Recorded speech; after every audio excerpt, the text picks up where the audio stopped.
नमस्कार, मैं श्रेया और आप देख रहे हैं खबरें बिहार। बढ़ते हैं खबरों की ओर। बाबा काल भैरव के दरबार में गृह मंत्री अमित शाह ने टेका मत्था, दर्शन कर लिया आशीर्वाद।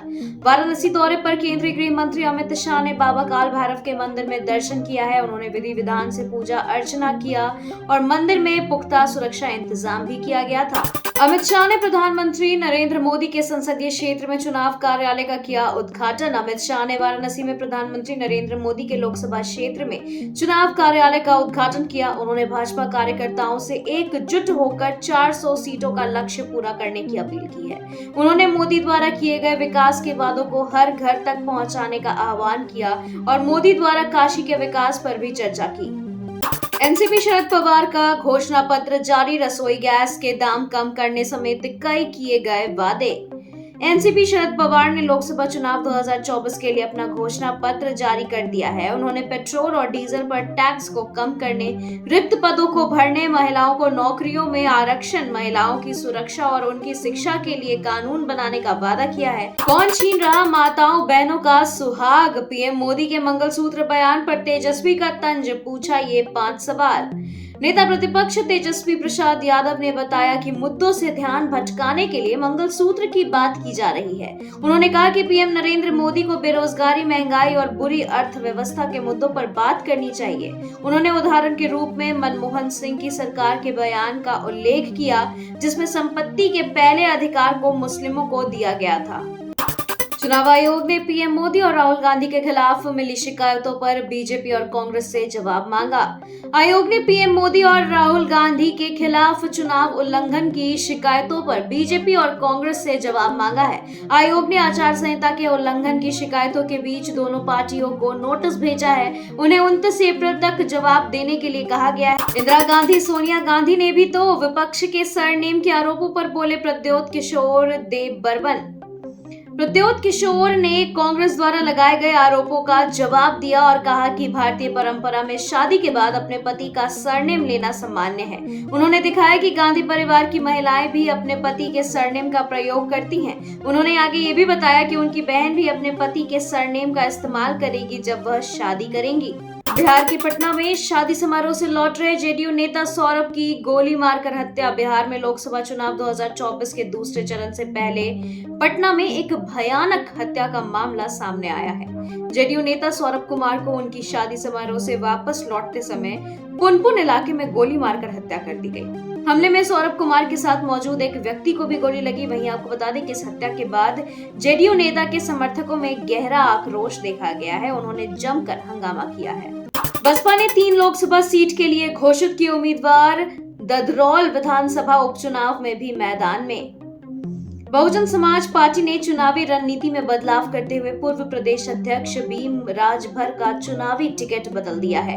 अब वह सलेमपुर से लोकसभा चुनाव लड़ेंगे। साथ ही भदोही से इरफान अहमद यानी बबलू और हमीरपुर से निर्दोष कुमार दीक्षित को भी प्रत्याशी बनाया गया है। पार्टी ने विधानसभा उपचुनाव में भी प्रत्याशी घोषित किया है, जैसे कि शाहजहांपुर की ददरौल सीट पर सर्वेश चंद्र मिश्रा को टिकट दिया गया है। पीएम मोदी का तंज, कहा इंडिया गठबंधन 1 साल एक प्रधानमंत्री के फॉर्मूले पर कर रहा विचार। प्रधानमंत्री नरेंद्र मोदी ने बुधवार को बताया कि विपक्षी गठबंधन इंडिया 1 साल एक प्रधानमंत्री के फॉर्मूले पर विचार कर रहा है, जिससे उनके मुद्दे सुलझ सके। उन्होंने आगे ये भी कहा कि इस व्यवस्था को दुनिया सबसे बड़े लोकतंत्र में उपहास किया जाएगा। मोदी ने कांग्रेस को आरोप लगाया है कि वह अनुसूचित जाति, जनजाति और अन्य पिछड़ा वर्ग से नफरत करती है और धर्मनिरपेक्षता के नाम पर वोट बैंक की राजनीति करती है। उन्होंने सामाजिक न्याय के विचार की हत्या करने का भी आरोप लगाया है। एक वोट नहीं, 26,000 शिक्षकों की नौकरी जाने के बाद ममता बनर्जी का बड़ा बयान। कोलकाता उच्च न्यायालय के आदेश पर 26,000 शिक्षकों की नौकरी खत्म करने के मामले में बंगाल के मुख्यमंत्री ममता बनर्जी ने भारी प्रतिक्रिया दी है। उन्होंने कहा, किसी भी पार्टी को एक भी वोट नहीं, न शिक्षकों का और न किसी सरकारी कर्मचारी का। उन्होंने उम्मीद की कि सर्वोच्च न्यायालय से न्याय मिलेगा। इस सप्ताह कोलकाता उच्च न्यायालय ने, आपको बता दें कि 2016 में भर्ती प्रक्रिया को रद्द कर दिया, जिसमें कुछ उम्मीदवारों ने रिश्वत दी थी। इस कदम से 26,000 शिक्षकों को बेरोजगार कर दिया गया है और उनसे अपना वेतन वापस लेने की भी मांग की गई है। मोदी ने भारत में अविश्वसनीय काम किए, प्रधानमंत्री के मुरीद हुए जेपी मॉर्गन के सीईओ जमकर की तारीफ। जेपी मॉर्गन चेज के सीईओ जेमी डिमन ने न्यूयॉर्क के इकोनॉमिक क्लब द्वारा आयोजित कार्यक्रम में भारत में हो रहे विकास कार्यों के लिए प्रधानमंत्री मोदी की सराहना की है। उन्होंने पीएम मोदी के नौकरशाही सुधारों की प्रशंसा की और कहा कि मोदी ने अविश्वसनीय काम किया है, जिससे 40 करोड़ लोगों को गरीबी से बाहर निकाला गया है। अमेठी से राहुल और रायबरेली से प्रियंका गांधी लड़ सकती हैं चुनाव, 2 मई तक होगा सब कुछ साफ। यूपी के अमेठी और रायबरेली सीट पर कांग्रेस के उम्मीदवारों के लिए अभी भी सस्पेंस बना हुआ है। राहुल गांधी अमेठी से और प्रियंका गांधी रायबरेली से चुनाव लड़ सकते हैं, यह चर्चाएं हैं। फैसला 26 अप्रैल के बाद होगा और फिर अगले हफ्ते नामांकन दाखिल किए जाएंगे। वहीं राहुल गांधी का अमेठी जाने का तय दिन 27 अप्रैल हो सकता है। वोटिंग से एक दिन पहले आरजेडी उम्मीदवार बीमा भारती की बड़ी टेंशन, 10 लाख रुपए के साथ दोनों पीए गिरफ्तार। पूर्णिया से एक बड़ी खबर सामने आई है, 26 अप्रैल को यहां वोटिंग होनी है। इससे पहले राजद प्रत्याशी बीमा भारती की टेंशन काफी बढ़ गई है। पुलिस ने बीमा भारती के दोनों पीए को 10 लाख कैश के साथ हिरासत में लिया है। दोनों को हिरासत में लेकर पुलिस रुपौली थाना लेकर आई है। इसके अलावा पूर्णिया में चुनाव प्रचार का शोरगुल कम हो गया है। अंतिम दिन प्रमुख प्रत्याशियों ने प्रचार में अपनी पूरी ताकत झोंकी। वहीं मतदाता 26 अप्रैल को लोकसभा क्षेत्र में बने 2200 बूथों पर अपना मतदान भी करेंगे। SC ST OBC से आरक्षण छीन रहे पीएम मोदी, तेजस्वी का बड़ा तंज। बिहार में लोकसभा चुनाव के संदर्भ में राजनीतिक हलचल बढ़ रही है। एनडीए और इंडिया गठबंधन के नेताओं के बीच आपसी आरोप प्रत्यारोप का दौर चल रहा है। वहीं तेजस्वी यादव ने प्रधानमंत्री नरेंद्र मोदी पर पलटवार किया और उन्हें कई सवाल पूछे हैं। बीजेपी के प्रदेश अध्यक्ष सम्राट चौधरी ने भी इंडिया गठबंधन पर कई आरोप भी लगाए। एक बार फिर कन्नौज से उतरे अखिलेश, सपा मुखिया ने परिवार की मौजूदगी में किया नामांकन।